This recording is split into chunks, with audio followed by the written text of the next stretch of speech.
Bueno, no sé, entonces. Ya aquí me respondieron que me escuchaban. Entonces, nada, pues, entonces voy a dictar, muchachos, el taller, listo. Eh,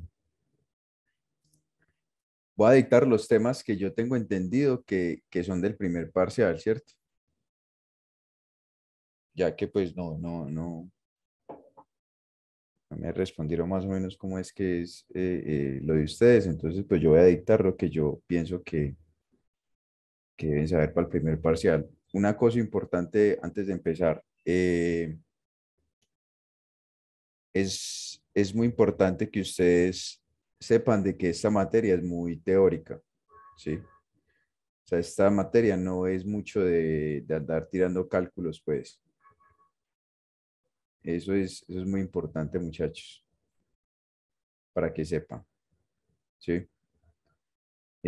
Obviamente, ustedes tienen que tener claro muchos conceptos, pues, de física que, pues, se las brindan a ustedes en el colegio. Entonces, yo creo que por ese lado no hay ningún problema.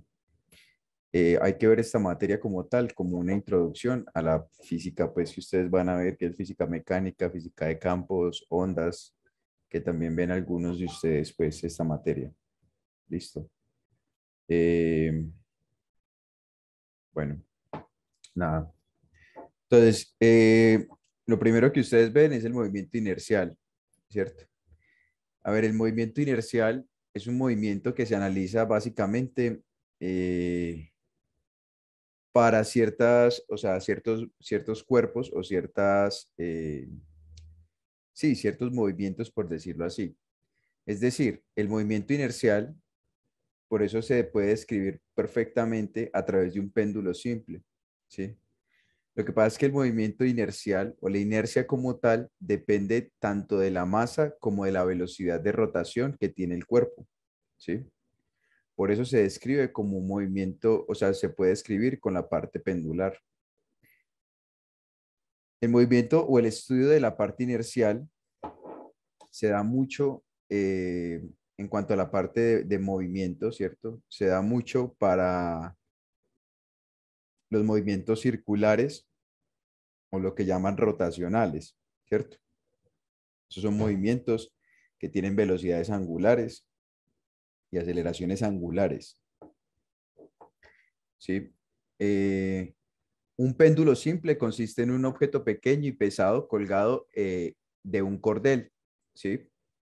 El periodo de un péndulo simple, como se puede observar en la figura, no depende de la masa ni de la amplitud de oscilación. Es decir, el periodo de qué depende. El periodo lo único que depende es básicamente de la longitud de la cuerda, ¿sí? O de lo que llamamos o la parte radial, pues, de ese movimiento circular, ¿sí? Espérenme un momento. Yo les voy a mostrar acá algo.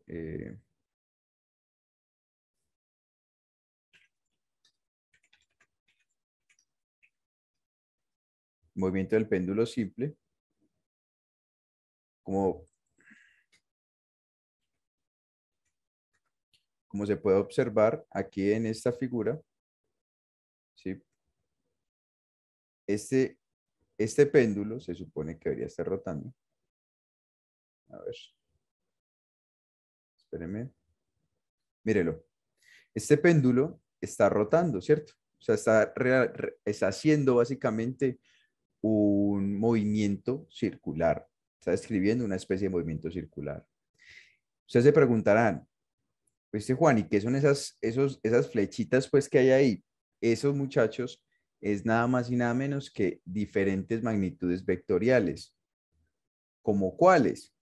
Como el peso de la muestra, que sería este rojito, esta flecha rojita, ¿sí? Que está describiendo aquí, esta flecha rojita.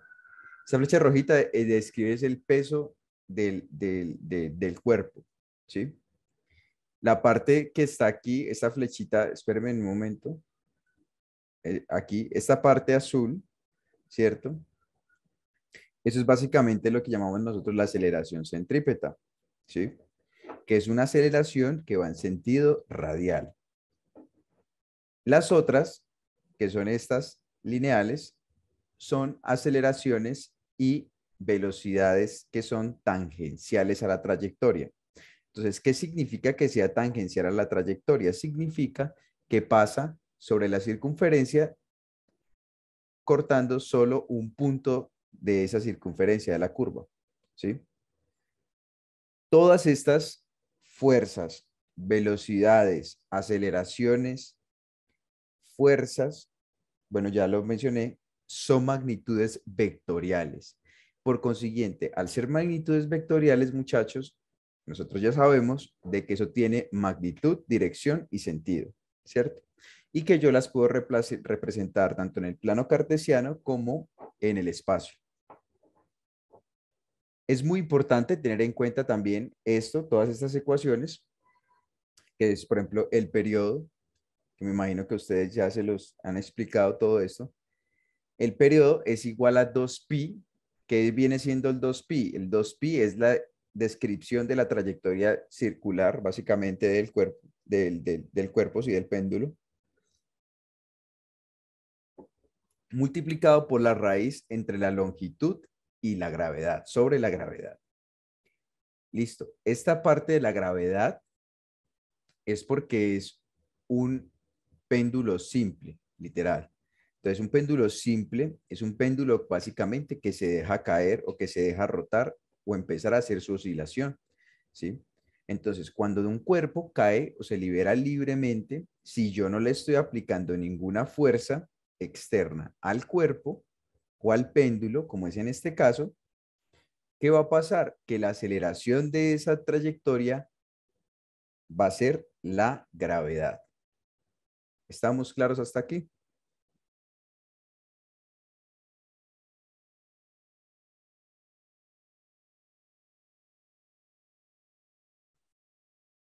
Bueno, supongo que sí.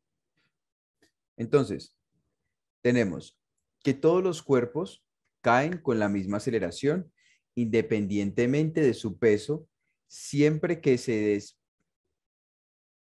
miren, siempre y cuando se desprecia el efecto de la fricción. ¿Qué pasa con la fricción? La fricción es una fuerza, ¿sí? Ustedes me imagino que ya vieron lo de las leyes de Newton, ¿cierto? Muchachos, muchachos, ¿ustedes sí me están escuchando bien o nada? O tengo problemas de conexión o qué? Hola, hola,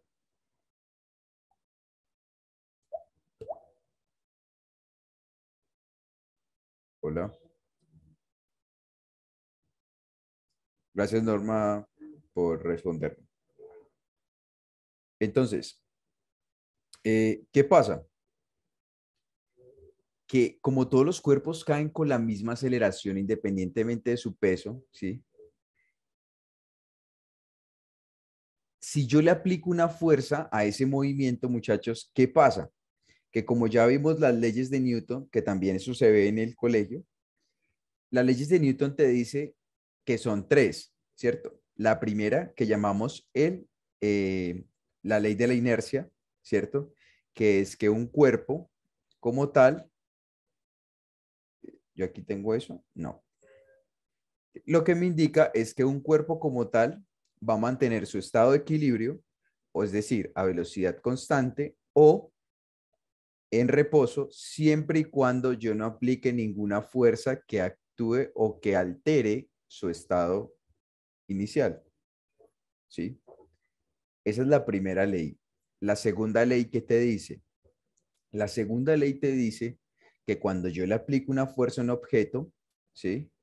Lo que éste va a hacer es técnicamente alterar su movimiento. Y es por eso que la segunda ley se describe como fuerza es igual a masa por la aceleración. ¿Qué te indica esto? Lo que te indica es que cuando tú le aplicas una fuerza a un cuerpo, ¿sí? Que tiene una masa, lo que va a hacer es alterar su estado natural, ¿sí? O alterar su movimiento inicial. Y al alterar su movimiento inicial, lo que estoy haciendo es cambiando su aceleración. Por tal razón, eh, la aceleración, como cambia, va a cambiar también su velocidad, ¿cierto? Y es por esta misma razón de que siempre y cuando la fricción se desprecie, la aceleración de la gravedad va a ser la misma para todos. ¿Listo? En conclusión, la conclusión anterior es la ley de caída de cuerpos de Galileo. Bueno, ese análisis se ha realizado de una manera cualitativa. Ahora Galileo se propone analizar qué tipo de caída es o a qué tipo de movimiento acelerado corresponde la caída libre. Bueno, resulta, muchachos, que yo tengo en cinemática. Cinemática lo que me indica es básicamente movimiento, ¿cierto? Dos tipos de movimientos. El primer movimiento es un movimiento rectilíneo uniforme. El movimiento rectilíneo uniforme está caracterizado porque tiene una velocidad constante, tiene una velocidad constante, y si la velocidad es constante, su aceleración va a ser cero. El movimiento rectilíneo uniforme acelerado lo que te indica es que tiene una aceleración que es constante, diferente de cero, y como su aceleración es diferente de cero, estoy generando un cambio en su velocidad. Entonces, recordemos, movimiento rectilíneo uniforme cuando aceleración es igual a cero, velocidad constante, movimiento rectilíneo uniforme acelerado, aceleración constante diferente de cero y cambia su velocidad. ¿Listo? Resulta que cuando Newton analizaba todo este tipo de movimientos, ¿sí? Y que el movimiento rectilíneo uniforme, que el movimiento rectilíneo uniforme acelerado, bueno, toda esta parte de la cinemática como tal, ¿sí?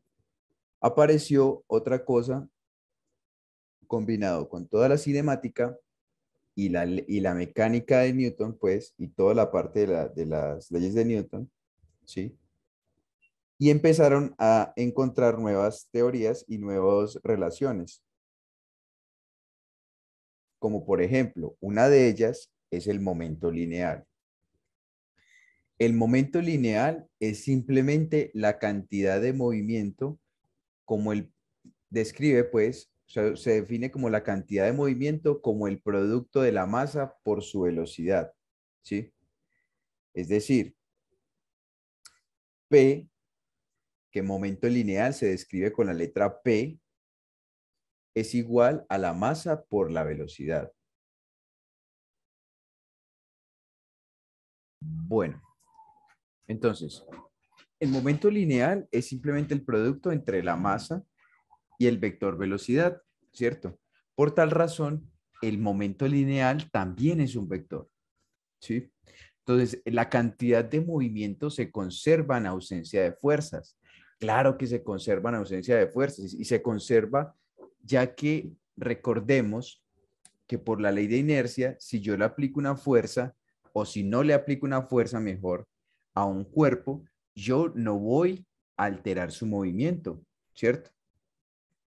Y va a permanecer con el movimiento pues que llevaba el objeto o el cuerpo, ¿cierto? Entonces, ¿cuándo se genera un cambio de momento lineal? El cambio de momento lineal de un sistema es directamente proporcional a la fuerza que actúa sobre el sistema y al tiempo durante el cual se aplica esa fuerza. Entonces, recordamos, muchachos, que cuando yo le aplico una fuerza, genera un ¿qué? Genera una aceleración. Cuando yo tengo una aceleración, voy a generar ¿qué? Un cambio en la velocidad. Por tal razón es que se genera también un cambio, o sea, si hay un cambio de velocidad, va a haber también un cambio de momento lineal. ¿Listo? Entonces, tenemos otra descripción también. Eh, bueno, tenemos otra descripción también que a la propiedad de un objeto de resistirse a los cambios de movimiento se le llama inercia. Y la inercia es la tendencia natural de un objeto a mantenerse en un estado de reposo o de movimiento a velocidad constante. ¿Listo? Eh, espéreme un momento, yo hago una cosa aquí.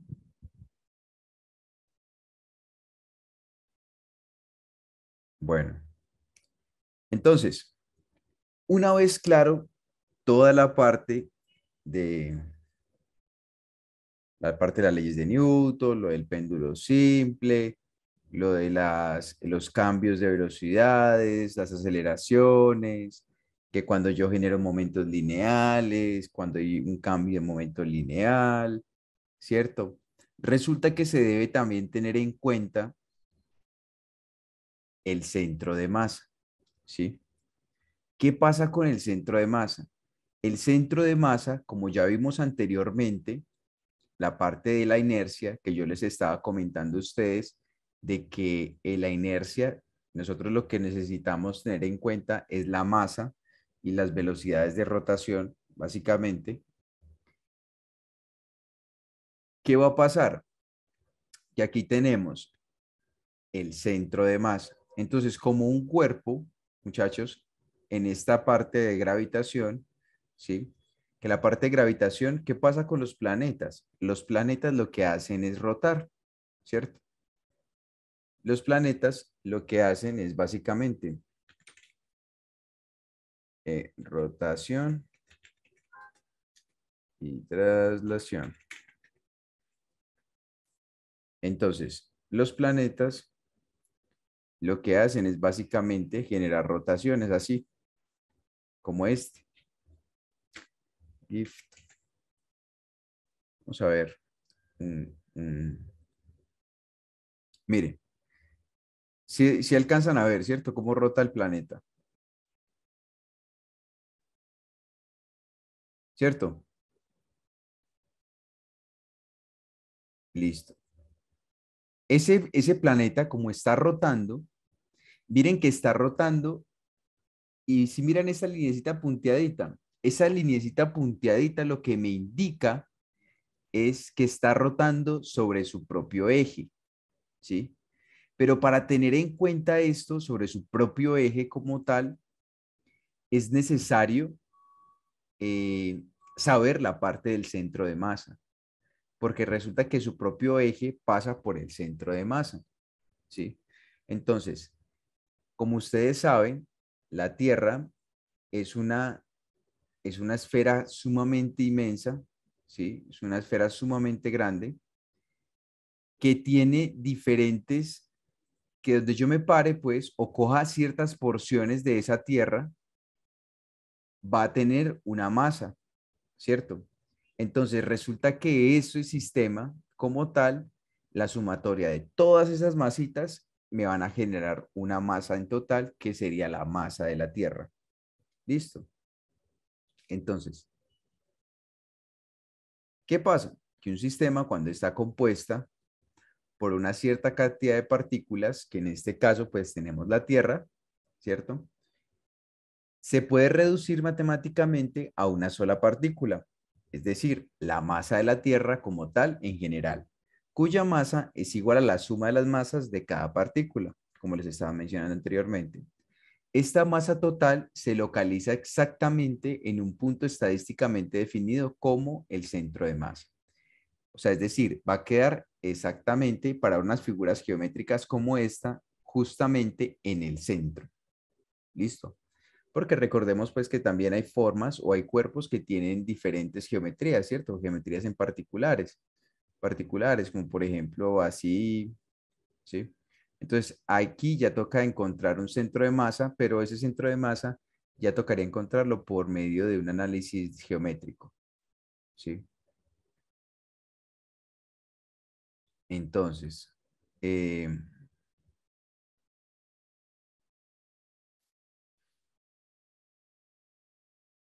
el principio de la relatividad galileana, ya teniendo claro todo lo que es la parte del centro de masa y del cuerpo, pues, de las masas que componen a un cuerpo como tal, en su totalidad, vamos a hablar un poco de lo que es la parte de de la relatividad galileana, ¿cierto?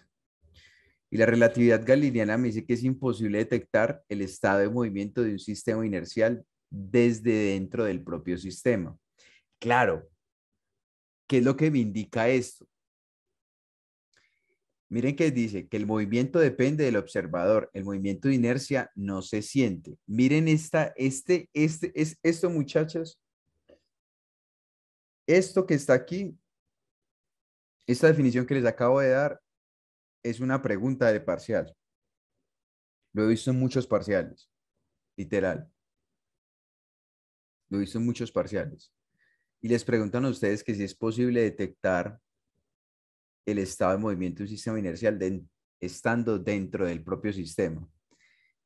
¿Y cómo lo comprueban ustedes? Pues obviamente cuando ustedes hacen parte de un sistema inercial que hablábamos anteriormente llamado Tierra, ¿cierto?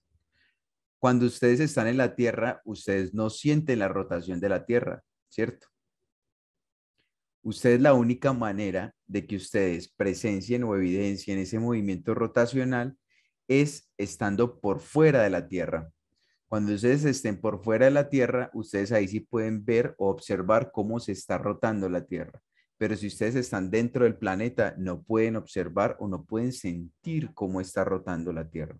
¿Estamos claros hasta aquí? ¿Sí?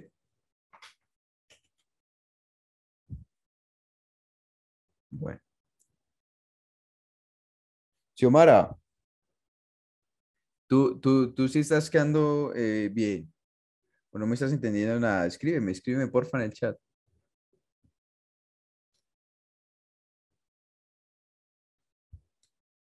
O no estás.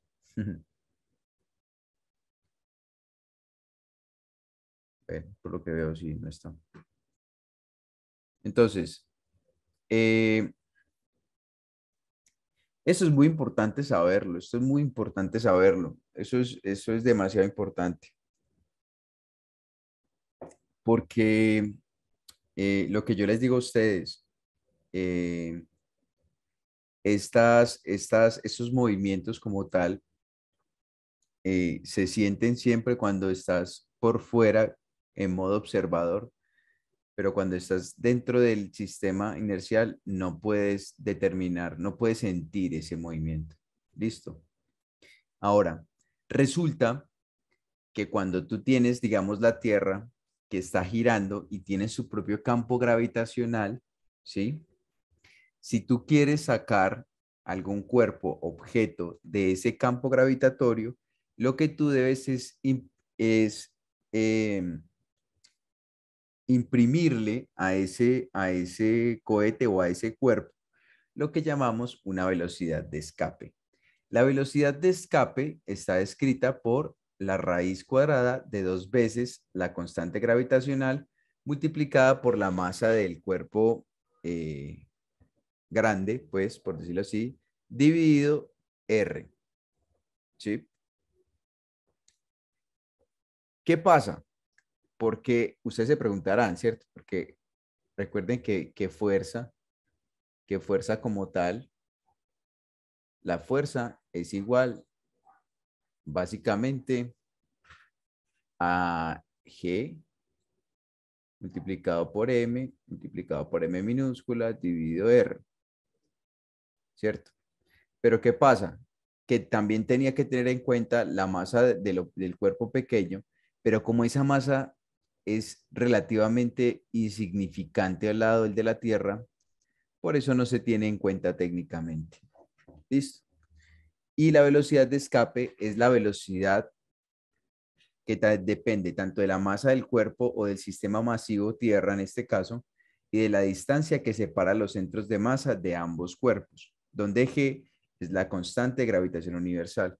Esa es la velocidad que necesita un cuerpo para poder salir del campo gravitacional, ¿sí? O de esa fuerza gravitacional. Miren miren, aquí está escrito, la fuerza es igual a G por M1 por M2, que son las masas que interactúan los cuerpos, ¿cierto? Que son las masas de los cuerpos que interactúan, dividido la distancia elevada al cuadrado. A ustedes les enseñaron la parte de las leyes de Kepler.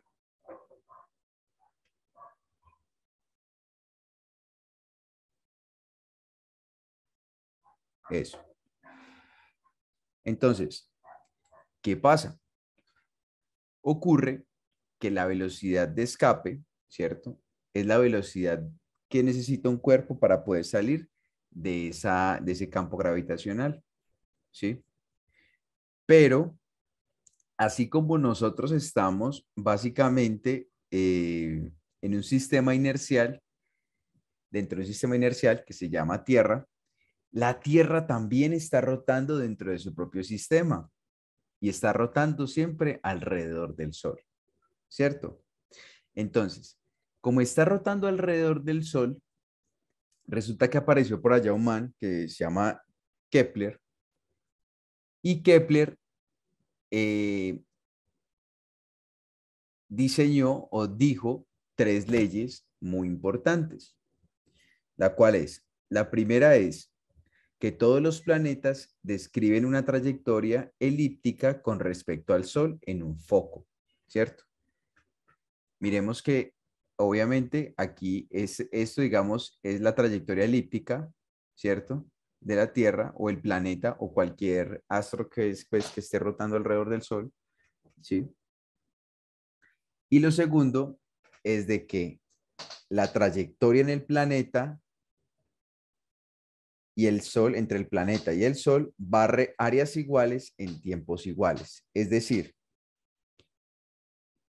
si esta área de aquí, ¿cierto? Es la misma que esta área de aquí, el recorrido que va a hacer el planeta o el cuerpo, ¿cierto? Se va a demorar lo mismo en hacer este recorrido o en barrer esta área que en barrer esta otra área, ¿sí? Eso es lo que me indica la segunda ley de Kepler, que la trayectoria entre el planeta y el Sol barre áreas iguales en tiempos iguales. Entonces, barre la misma área, ¿sí? En el mismo tiempo. Listo. Y la tercera ley, que la tercera ley me dice que el periodo al cuadrado es directamente proporcional a la distancia entre los dos cuerpos elevado al cubo. Listo.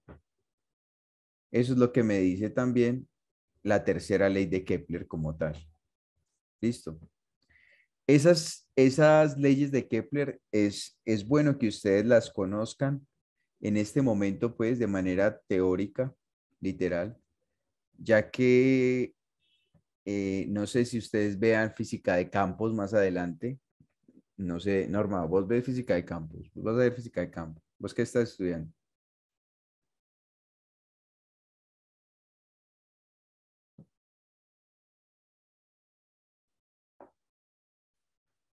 Vas a estudiar ingeniería sanitaria. Ah, ok. O sea, ustedes como tal no son estudiantes de ingeniería, o sea, activos en este momento de la universidad.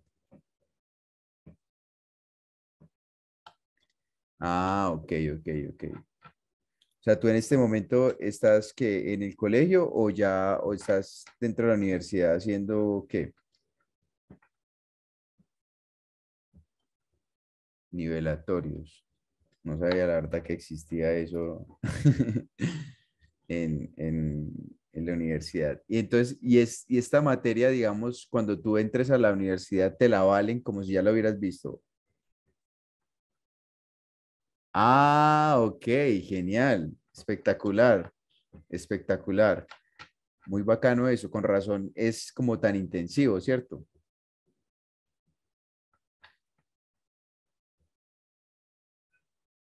Con razón es todo intensivo eso. Ah, vea, pues, sí, me pareció curioso ese sistema porque la verdad no, antes nunca habían hecho, pues, o no tenía conocimiento, sinceramente, de este tipo de programas, pues. Sé lo de, sabía lo de las personas que habían pasado a la Universidad de Antioquia, pero que como que quedan en espera, algo así, no sé.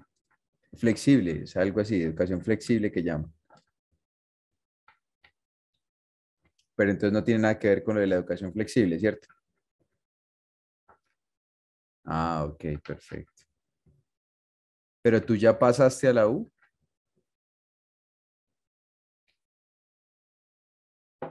Ah, ya, con razón.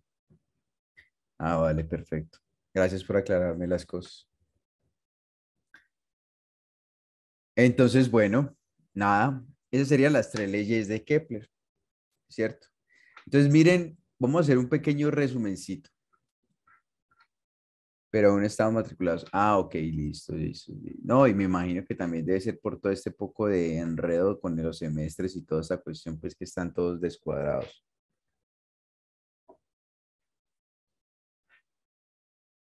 Mm,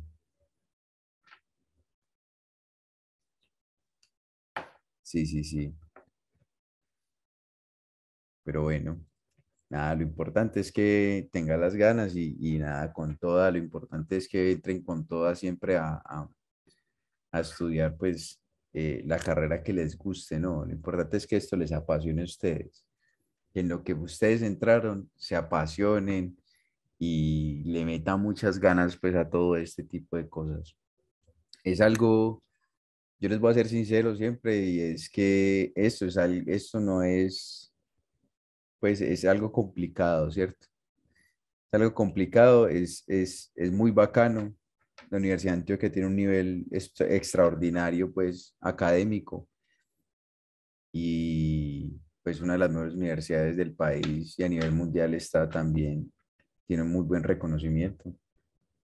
Entonces, bienvenidos.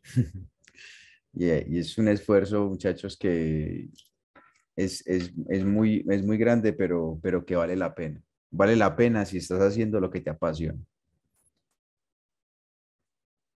Bueno. Entonces vamos a hacer un pequeño resumencito así a modo de historia.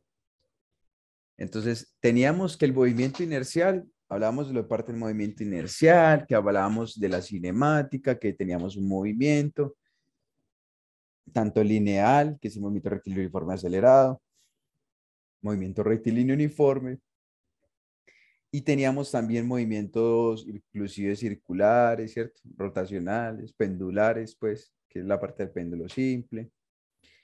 Hablábamos de la parte de la inercia, ¿cierto?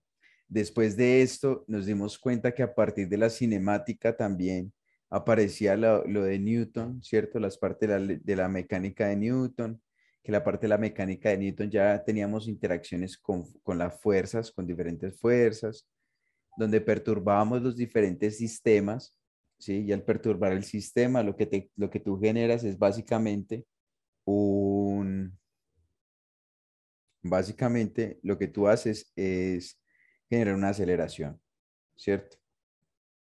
Entonces, al generar una aceleración, lo que tú haces es generar un cambio en la velocidad. ¿Listo? Espérenme, yo veo una cosa aquí. No, qué bien. Entonces, bueno, tú generabas un cambio, tú generabas una aceleración y la aceleración te generaba un cambio de velocidad. Y también hablábamos también de conservación del momento lineal, ¿cierto? Que es la cantidad de movimiento que está expresado por la multiplicación entre la masa por la velocidad, que es un vector, ¿cierto? Cuando hablábamos nosotros de masa y de sistemas inerciales, también teníamos que tener muy en cuenta los centros de masa. Y los centros de masa están ubicados de manera geométrica en la centro, literal, en todo el centro de las figuras, ¿cierto? Cuando son figuras geométricas definidas. Que este centro de masa es nada más y nada menos que la sumatoria de todos los componentes o de todas las partecitas que componen esa estructura geométrica. Tú sumas todo eso y pues esa sería la masa como tal, total, que representaría ese cuerpo, ¿cierto? Después de eso hablábamos lo del principio de la relatividad galileana, que lo que nos indicaba era básicamente que tú nunca puedes sentir o detectar el estado de movimiento de un sistema inercial cuando estás dentro de ese sistema, ¿sí? Que hablábamos de que tú no puedes sentir la parte del movimiento de la Tierra estando dentro de ella, ¿cierto? O la rotación de la Tierra. Y hablábamos también después de eso que para poder salir uno de ese campo gravitacional, lo que tú necesitabas era imprimirle una velocidad de escape al cuerpo, ¿sí? que estaba relacionado con respecto a la gravedad, la constante de gravitación universal, multiplicada por la masa del cuerpo grande, dividido la distancia entre los dos cuerpos. ¿Listo? También hablábamos de que estas velocidades y todo esto se debe a la fuerza gravitacional como tal.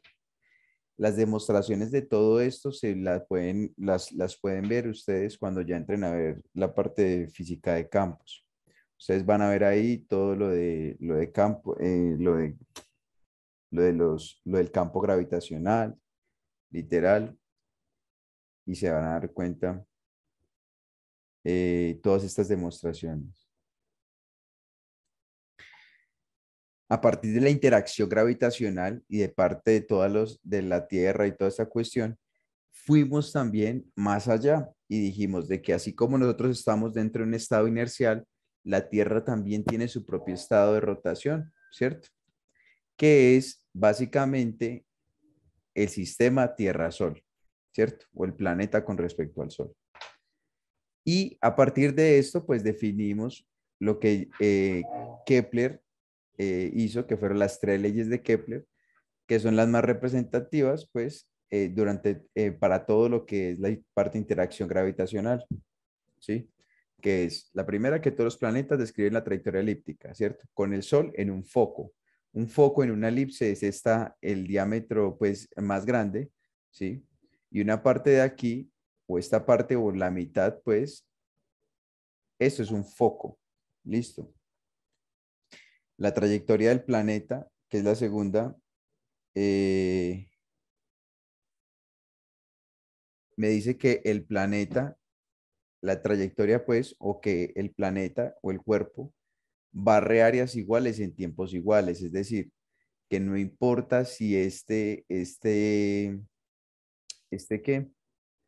Si esté en diferentes sectores pues de la rotación o de la gravitación, siempre va a barrer áreas iguales en tiempos iguales. Y la tercera pues es de que el periodo al cuadrado es igual a, a la distancia al cubo, ¿cierto?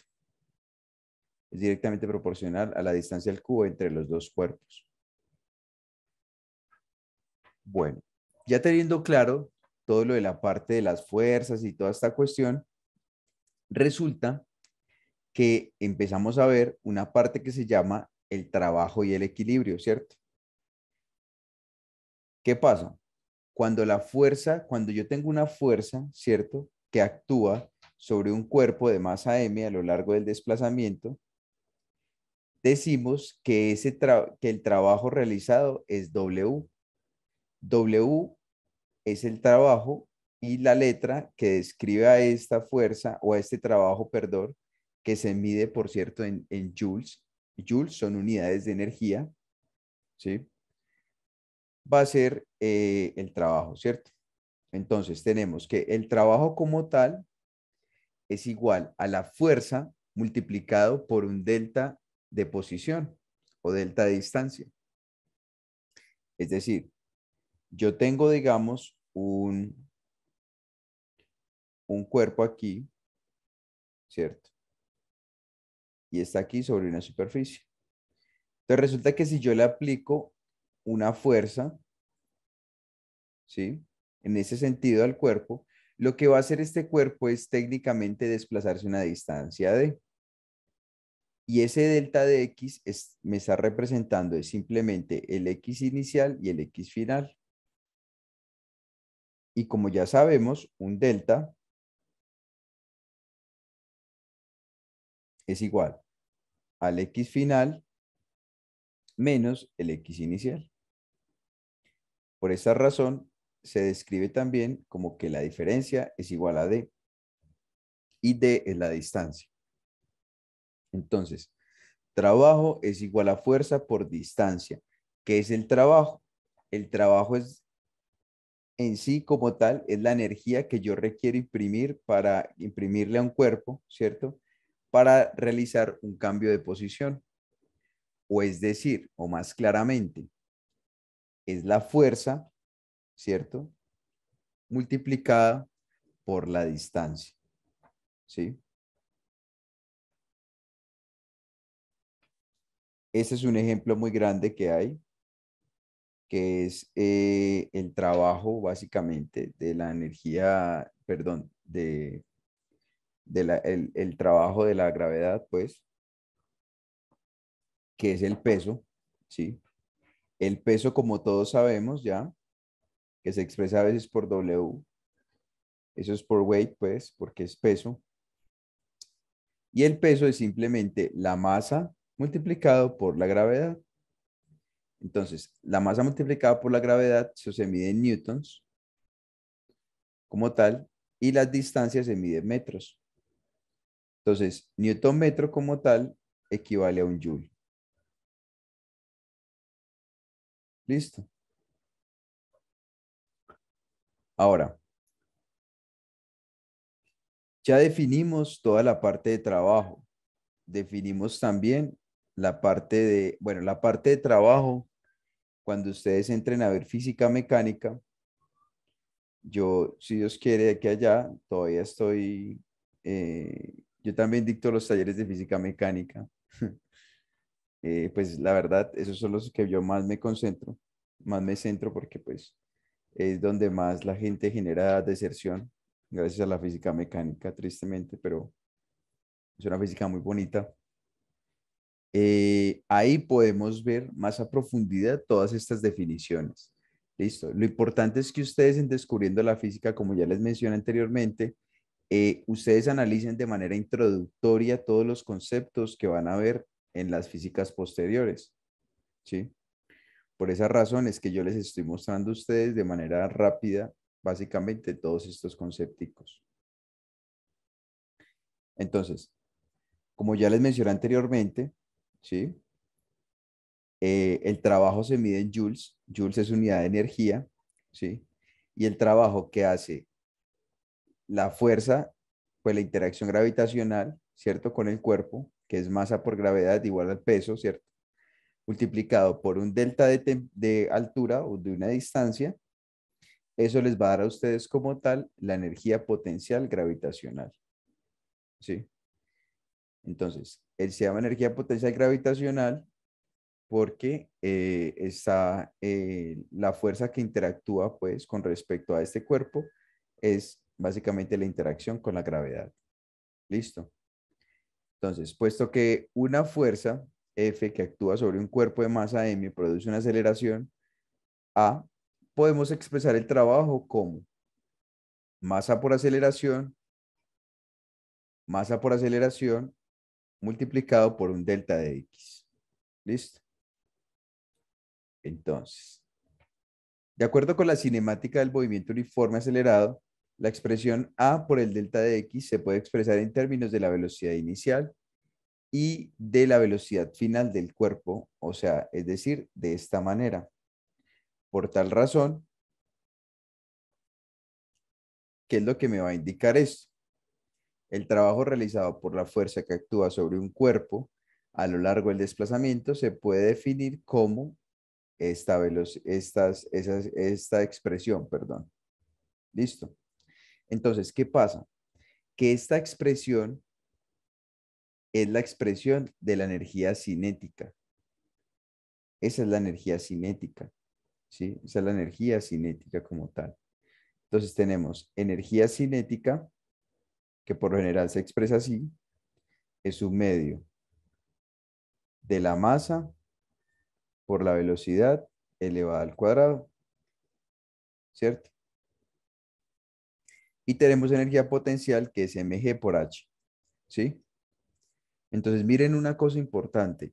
Toda la definición de las energías se producen a partir, escúcheme bien, todas las definiciones de energía se están deduciendo a partir del trabajo. Se deducen a partir de la definición de trabajo, de lo que es fuerza por distancia. ¿Listo? Ahora, la sumatoria de la energía potencial gravitacional más la energía potencial, perdón, más la energía cinética, lo que me va a dar como resultado es la energía mecánica. ¿Listo? La sumatoria de la energía potencial más la energía cinética da como resultado la energía cinética. Una vez se conocen toda la parte de las fuerzas, ¿cierto? Vamos a ver una cosa que se llama la presión, ¿sí?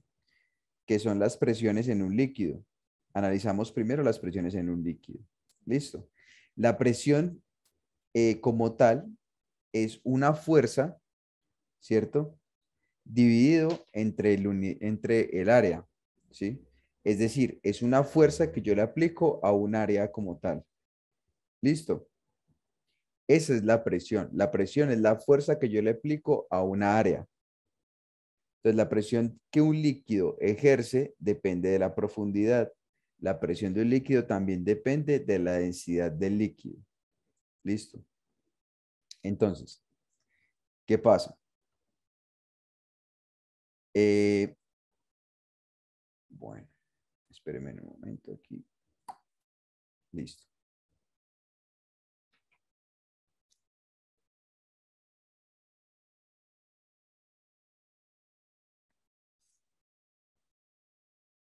Entonces, miren, si yo tengo un líquido, ¿cierto?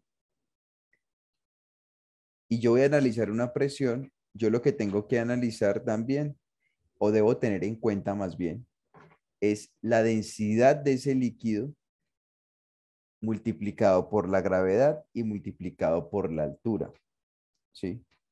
Esa altura es esta altura que está aquí, por ejemplo, básicamente, ¿sí?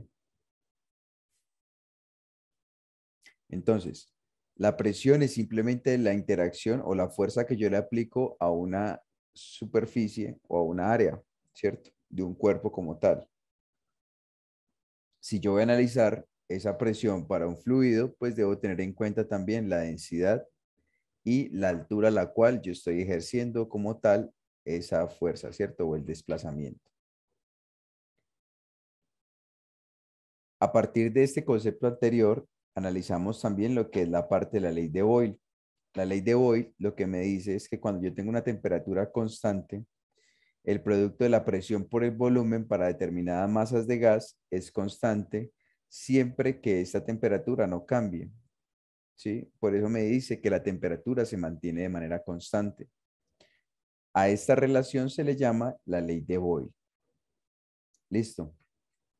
Entonces, si yo lo que voy a hacer es simplemente generar un cambio en la presión y en el volumen del líquido o del fluido como tal, lo que yo debo analizarlo es de esta manera, ¿sí?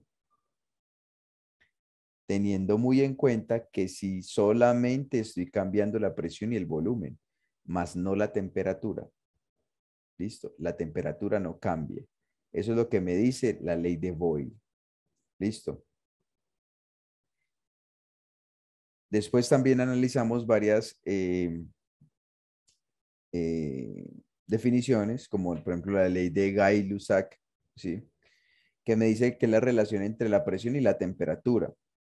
¿Esto qué indica esta relación? Esta relación lo que me indica es que cuando yo le ejerzo una llama, digamos, en este caso, miren, por ejemplo, que estoy realizando un calentamiento a este recipiente con un fluido en la parte interior, lo que yo estoy haciendo es simplemente agitando esas moléculas del fluido, ¿sí?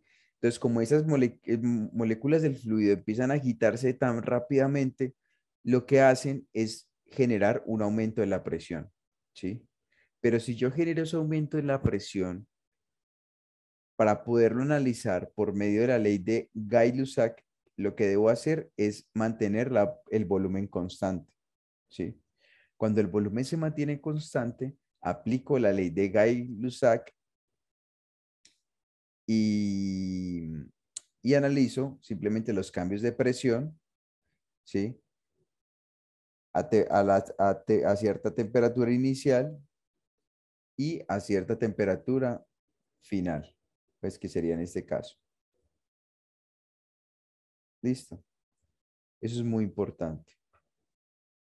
Otra ley también importante es la ley de Charles, que la ley de Charles lo que me dice es que estudia el comportamiento del volumen de un gas en función de la temperatura, ¿sí?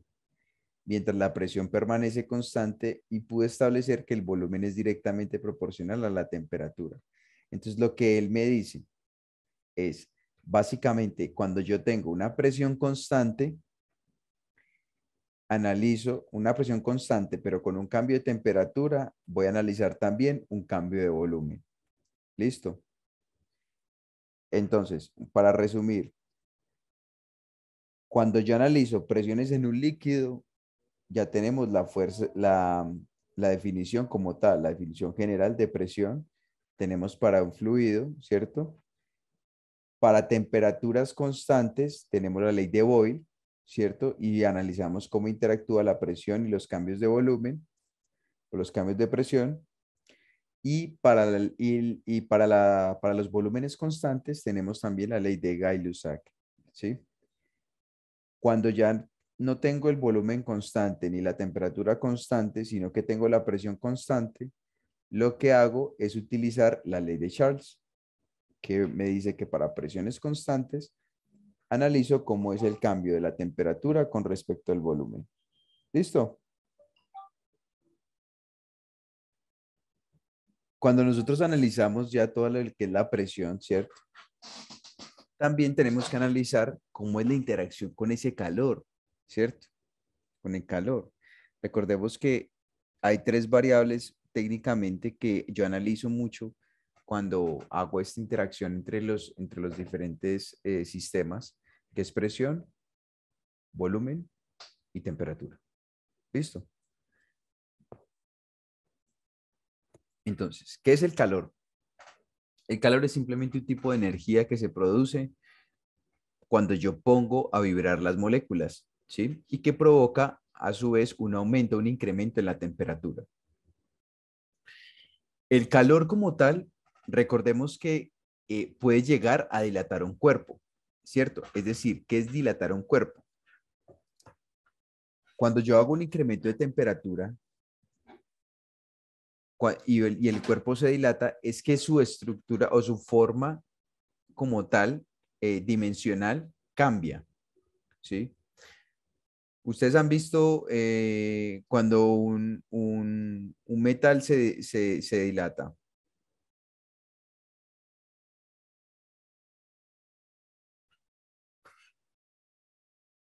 No, no han visto nunca cuando un metal se dilata o cuando cambia su forma. Ustedes no han visto, por ejemplo, en tierra fría o en tierra caliente, cuando, por ejemplo, la madera, que a veces van a cerrar las puertas que son de madera y no cierra que porque esa vaina. Eso significa que el material o se contrae o se expande, ¿cierto? Y esos son procesos de dilatación, que, que como tal, su forma, sus dimensiones pueden variar a partir de los diferentes cambios de temperatura. Eso se genera es por eso. Listo. Entonces, por eso me dice que la dilatación de cuerpos, la fundición de sólidos y la evaporación de líquidos. Ahora, por ejemplo, cuando yo tengo, digamos, un cemento o algún material que es cerámico, ¿sí? Una arcilla. Ustedes han visto que cuando ustedes tienen el modelito como tal, así húmedo, cuando recién lo acaban de moldear y lo dejan ustedes secar, ustedes no han visto que eso se encoge. Eso también es por esa razón, porque resulta que las particulitas eh, eh, o el agua como tal empieza a evaporarse debido a un incremento de temperatura, generando de que el material como tal se contraiga, ¿sí? Y se acerquen todas sus granitos, se vayan acercando muchísimo más y genere muy poca distancia entre ellos, entre los granitos. Entonces, por esa razón es de que el material como tal se contrae. Otra definición importante y que yo les recomiendo muchísimo a ustedes que estudien es esta, la del modelo cinético corpuscular, ¿sí? Esa, por lo general, siempre la preguntan. Eso, eso lo he visto en todos los parciales, sinceramente, ¿sí? Me dice que Clausius utilizó un modelo según el cual un gas está compuesto por partículas microscópicas, ¿cierto? Que se desplazan de manera aleatoria, de tal manera que la presión que ejerce el gas sobre la pared del recipiente en el cual el gas se encuentra confinado es el resultado de los choques elásticos de las moléculas, de las partículas, perdón, contra la pared o contra la superficie en cuestión. La condición de que los choques sean elásticos garantiza que el único efecto de la interacción de una partícula con la pared del recipiente sea el cambio de la dirección de su movimiento, sin que haya una variación de la energía cinética. Entonces, ¿qué es lo que me quiere decir esto? Que es básicamente cuando yo tengo un gas, ¿cierto? Dentro de un recipiente, ¿sí? Ese gas lo que va a hacer es obtener, o las moléculas del gas, lo que van a hacer es empezar a vibrar, ¿sí? Van a empezar a vibrar, van a empezar a acelerarse, van a empezar a excitarse. Entonces, lo que hacen esas partículas es buscar una salida, ¿sí? Y ellos lo que generan es, durante esa búsqueda, generan una fuerza de presión sobre las paredes del recipiente, ¿sí? Esa fuerza como tal se ve representado debido a que las moléculas del gas empiezan a chocar contra las paredes. Entonces, esos choques contra la superficie del recipiente es lo que generan esas fuerzas. Y son choques elásticos. ¿Qué significa que es un choque elástico? Que la energía se conserva, ¿sí? Si la energía se conserva, significa que se va a conservar la energía cinética, por consiguiente, sin que haya una variación de la energía cinética, ¿sí? Y ese choque como tal es elástico debido a que vive rebotando en la pared. O sea, puedo tener infinidades de choques contra el recipiente, contra la pared del recipiente, simplemente sin variación de la energía cinética. Es eso básicamente lo que me está diciendo esa definición. Otra definición importante también que es bueno que ustedes la tengan en cuenta y es la ley de Black, que me dice que la cantidad de calor de un cuerpo gane o lo pierda depende de su cambio de la temperatura. Claro, recordamos la definición de calor, ¿cierto? La definición de calor nos dice que es la vibración de las moléculas que provoca una subida de temperatura, ¿sí ven? Provoca una subida de temperatura. Obviamente, el calor va a depender de la temperatura, ¿sí? Donde C es el calor específico del material. Eso es una propiedad característica de de cualquier cuerpo, de cualquier material. Y las unidades del calor son en calorías o en joules. Claro, porque ustedes recuerdan de que el calor como tal es una energía, ¿cierto? Es más, ustedes, ¿qué es lo que hacen con la plancha? La plancha, ustedes sí se han dado cuenta que ustedes conectan la plancha y se empieza a calentar. Estoy transformando energía eléctrica en energía calórica. Por eso es que se hace ese incremento de la temperatura. ¿Estamos claros? Y como ustedes saben de que la energía ni se crea ni se destruye, sino que ¿qué? Se transforma. Ahí estoy generando una transformación de energía. ¿Estamos bien? ¿Estamos claros hasta aquí? ¿Tienen alguna duda, inquietud? No sé, con respecto a lo que acabamos de ver.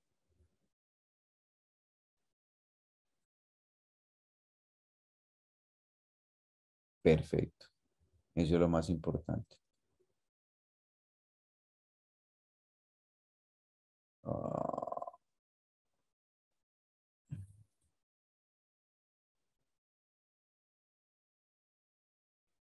a ver, espérenme un momento. Ah, yo no tengo aquí eso.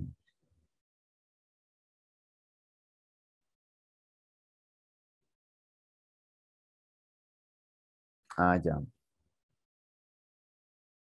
A ver.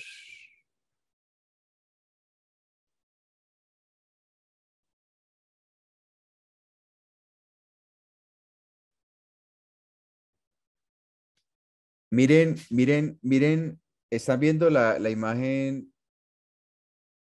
Muchachas, ¿están viendo la imagen? Listo. Venga, ustedes sí me colaboraron, porfa, con lo de la asistencia, ¿cierto?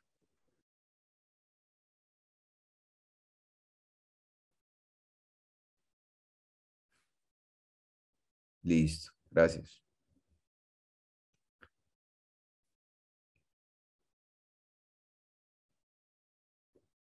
Bueno, miren esto. Ese es un tipo de parcial, ¿sí? Ese es un tipo de parcial, literal.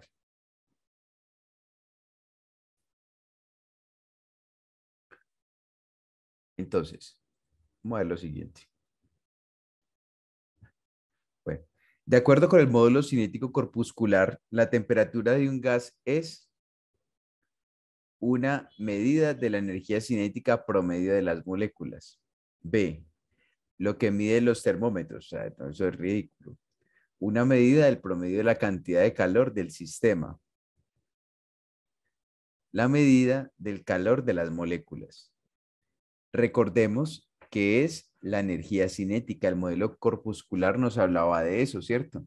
¿De la qué? De la energía cinética cuando las partículas o las moléculas del gas colisionaban. ¿Sí se acuerdan de eso? Por eso les decía yo, miren todo eso. Esto es muy, muy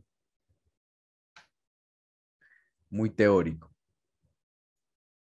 muy teórico. Espérenme un momento. Yo les voy a pasar a ustedes acá, les voy a pasar estas fotos, listo, para que ustedes las puedan descargar. Muchachas, esos parciales y eso están en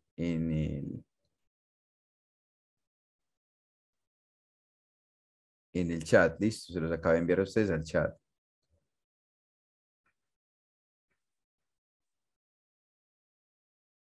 para que ustedes también puedan ver, miren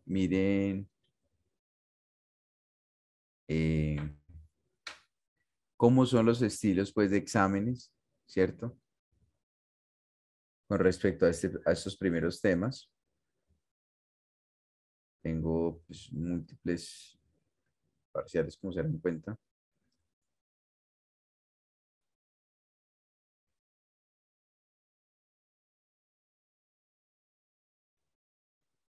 Y pues ustedes también. Bueno, cosa importante. Mi número celular es este. Se los voy a dar a ustedes para que lo anoten. Recuerden que mi nombre es Juan Camilo Coronado. Eh, Cualquier duda, cualquier inquietud que ustedes tengan, no duden en preguntarme. Yo tan pronto tenga tiempo, se los juro que yo saco el tiempito y me reúno con ustedes y podemos solucionar algunas dudas. ¿Les parece? Me hablan al WhatsApp y ahí mismo les respondo. Listo.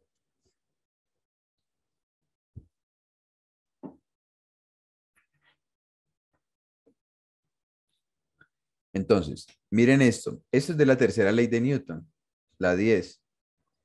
Eso es de la fuerza de acción-reacción, ¿cierto? Me dice, de un par de fuerzas iguales y de sentido contrario que actúan sobre un cuerpo, se puede decir que las dos sumadas no dan reacción, no dan aceleración. Y eso se da debido a que, eso se puede dar debido a que yo tengo, por las leyes de Newton, ¿cierto? La tercera ley de Newton, tengo, digamos, aquí una mesita. Y acá tengo un bloque que descansa sobre esa mesa. Recuerden que esto aquí como tal genera una fuerza. Esa fuerza está descrita por el peso, ¿cierto? El peso de esa masa. Como este cuerpo le está ejerciendo una fuerza a esa mesa le va a responder al cuerpo con una fuerza de misma magnitud, pero en sentido contrario. Y a esa fuerza se va a llamar una fuerza normal, ¿sí? Esa fuerza es una fuerza de acción y reacción y eso cumple con la parte de la tercera ley de Newton. Un dato muy importante, esta normal como tal se grafica siempre perpendicular a la superficie de contacto entre los dos cuerpos. Escúchese bien, la fuerza de reacción siempre es perpendicular con respecto a la superficie en contacto de los dos cuerpos. Es decir, si yo digamos tengo aquí un plano inclinado, ¿cierto? Y tengo aquí un cuerpo, pues miren que aquí está el peso, ¿sí? Esto aquí tiene un ángulo teta. La normal no va a ser así, no. La normal tiene que ser perpendicular a la superficie de contacto. Entonces va a ser de esta manera, ¿sí? Por consiguiente, si yo roto los ejes, esto aquí va a tener el mismo ángulo teta con respecto allí. Pero eso es muy importante que ustedes lo sepan. La normal siempre es perpendicular a la superficie de contacto entre las dos superficies, entre los dos cuerpos. ¿Estamos claros? Listo. Entonces, miren este, por ejemplo. ¿Van a salir cosas de termodinámica? Sí, sí. Por ejemplo, mira, estaba hablando ahorita lo de las fuerzas, ¿cierto? Mira, por ejemplo, la parte del péndulo. El análisis de los datos de experimento del plano en que... Ah, no, ¿dónde está?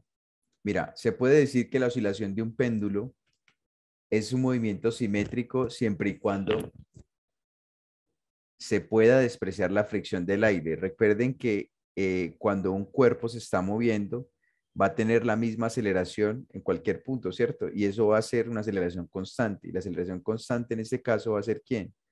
La gravedad. Listo.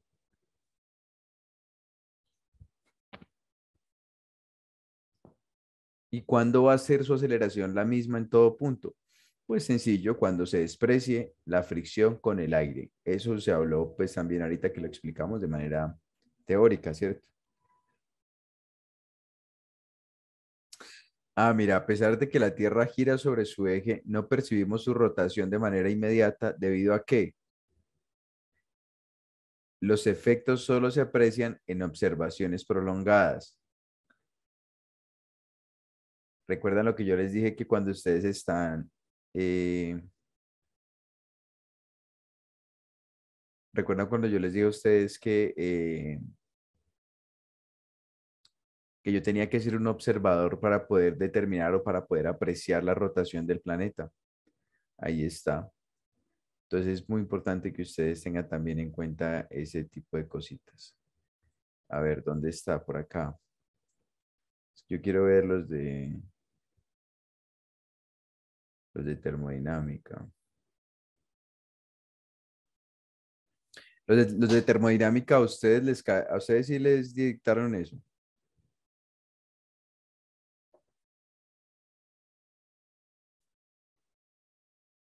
Por eso. Ah, exactamente.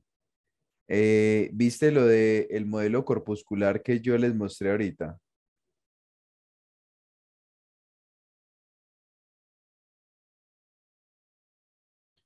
Esa es una pregunta de termodinámica, del modelo corpuscular.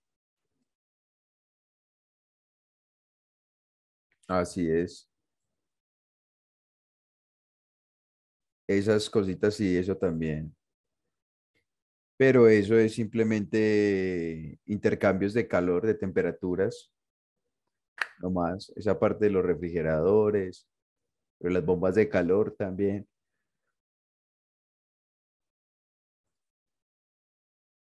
O sea, todo lo que vimos, ya ustedes deberían estar en la capacidad de entender, básicamente. O sea, miren, una cosa, yo les voy a tirar a ustedes un truco, pues, para que ustedes puedan entender muy bien toda esta parte de la física, ¿cierto?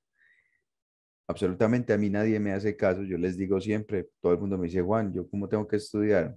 Y todo el mundo pierde. Pero es porque la gente no ha querido eh, entender que si usted no lee y si usted no entiende el concepto como tal o no lo interioriza, usted nunca, nunca va a poder hacer nada, ningún ejercicio.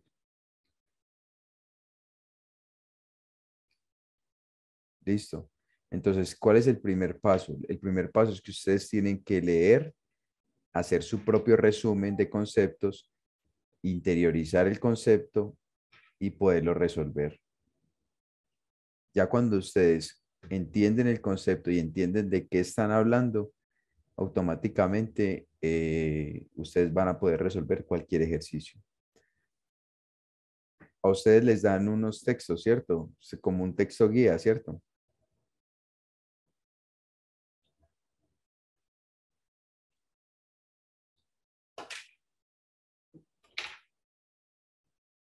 ¿Sí o no? Eso. Léanse esos textos, léanse esos textos. Es más, ni siquiera saquen su propio resumencito, pues no, o sea, simplemente cojan ese texto y ustedes cojan ahí en el mismo computador, cojan un resaltadorcito y resalten las ideas más importantes que a ustedes les parezca. Eso es muy teórico, literal. Eso es muy teórico, eso es muy teórico. Ah, ahí está, imagínense. O sea, los mismos profesores les presentan a ustedes los textos como unas diapositivas, pues, pero les presentan ese libro, ¿cierto? El texto. Vale, que tengan una excelente noche, que descansen. Bye.